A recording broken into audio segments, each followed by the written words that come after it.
ઓમ નમો નારાયણ. હું અરુણાબેન પી ગોસ્વામી સુરતથી તમારું સ્વાગત કરું છું અરુસ કિચનમાં.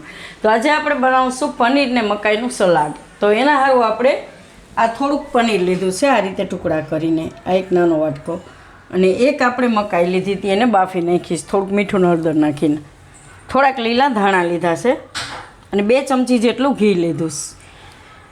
થોડોક આપણે ચાટ મસાલો લીધો, મીઠું થોડુંક, અને જીરું આખું જરાક અડધી ચમચીથી ઓછું, અને થોડાક કાળા મરી, અને 1 મરચું લીલું. તો આટલી વસ્તુ આપણે જોઈએ એમ. તો પહેલાં આપણે ઘીને ગરમ મૂકી દેવું. તો આપણે કઢાઈ લીધી, ગેસ ચાલુ કરશું. આમાં આપણે ઘી નાખીશું. તો ઘીને આપણે ગરમ થવા દેવું થોડુંક.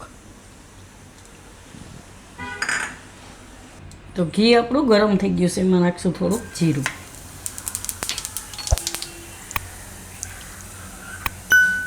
અને લીલા મરચાં.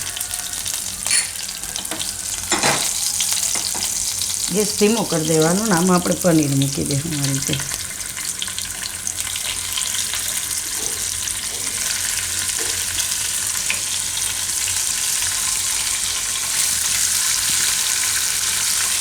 પનીરને થોડુંક આમાં આપણે શેકી લઈશું. આ રીતે ફેરવીને થોડું ઘણો કલર ચેન્જ થાય એવું સેજ બ્રાઉન થવા દેવું એને આપણે. આ રીતનું થઈ જશે 1-2 મિનિટ માટે. આ રીતનું આપણે પનીરને શેકી લેવાનું ઘીમાં. એકદમ સરસ ટેસ્ટ આવશે એનો, સુગંધ એકદમ સરસ આવે, ઘી ને જીરું બે. હવે આપણે આમાં નાખીશું મકાઈ બાફેલી,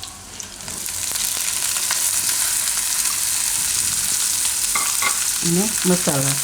તો થોડુંક મીઠું નાખીશું, આપણે બાફવામાં નાખ્યું તો મકાઈમાં, એટલે થોડુંક જ. અને ચાટ મસાલો,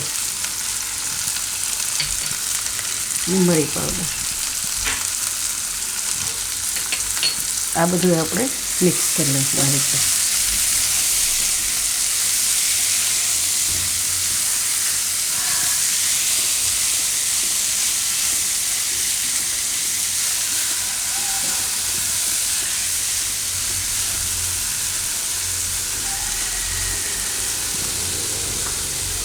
લીલા ધાણા નાખી દઈશું થોડાક.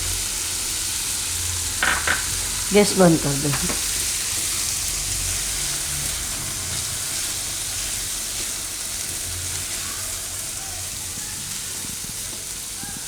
અને આપણે હવે પ્લેટમાં કાઢીએ.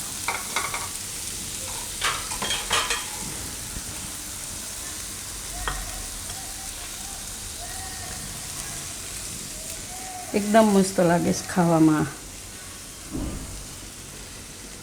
તો ક્યારે એવું લાગે કે થોડીક ભૂખ લાગી છે તોય બનાવી હગી, અને તમે સલાડમાંય બનાવી શકો. કોઈ આવ્યું હોય, મહેમાન આવ્યું હોય તોય, એમ કે આ થોડુંક અલગ લાગશે આ રીતનું. તો બધું આમાં કાઢી લેવું.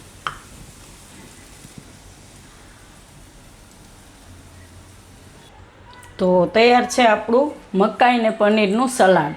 તો જો તમને મારી આ રેસીપી પસંદ આવી હોય તેને લાઈક કરજો, શેર કરજો, અને મારી ચેનલને સબસ્ક્રાઈબ કરજો, અને બેલ આઇકન દબાવવાનું ના ભૂલતા. કમેન્ટ કરીને કહેજો કે તમને કેવું લાગ્યું આ મકાઈ પનીરનું સલાડ.